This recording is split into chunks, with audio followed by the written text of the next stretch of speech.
The fire crackled and spat into the cool night air, sending sparks dancing up toward the Southern Cross. The old swagman shifted his billy from the coals and poured himself a mug of tea.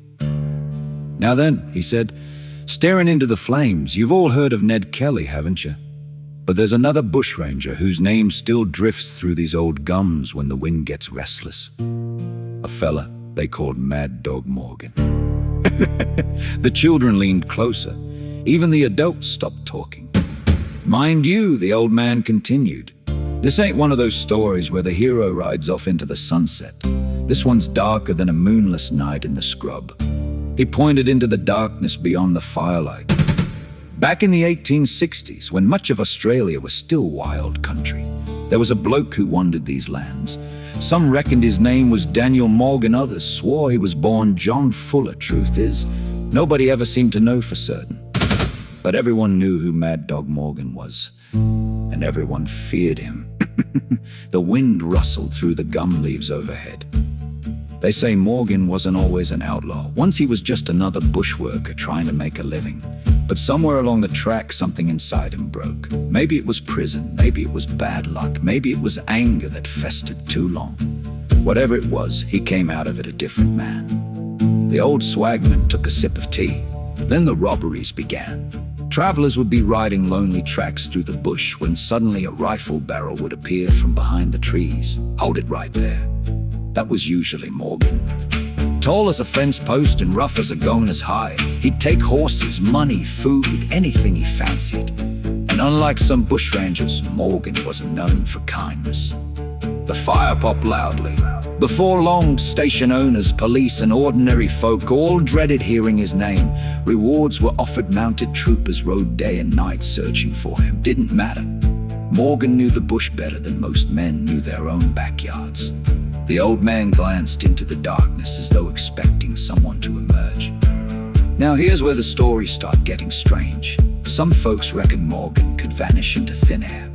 Others swore he'd ride 50 miles in a single night. There were even whispers he slept with one eye open and trusted no soul alive. The longer he stayed free, the bigger the legend grew.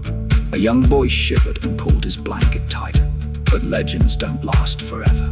In 1865, Morgan rode into a place called Peachover Station near Wangaratta. Maybe he thought it'd be another easy robbery. Maybe he believed nobody could stop him. But fate had other plans. The old swagman tossed another stick onto the fire. While Morgan was busy threatening the station hands, a worker named John Wendon slipped away unnoticed, quiet as a dingo stalking a rabbit. He grabbed a rifle, took aim, and fired. The crack of the imaginary shot seemed to echo around the campfire. Morgan fell.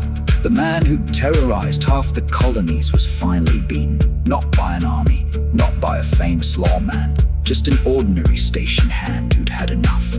For a moment, nobody spoke. The old swagman stared into the flames. But here's the funny thing about bush legends. Even after they're gone, they never really leave. Long after Morgan was buried, people still told stories about him. Some called him a monster. Others said he was a man driven mad by hard times. Most agreed he was one of the most dangerous bushrangers Australia ever produced. A kookaburra laughed somewhere in the darkness. The old man smiled.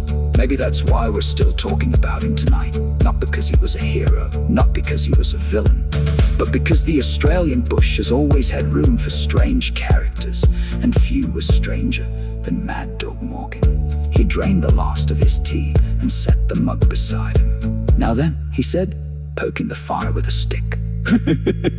"Who's ready for another yarn?"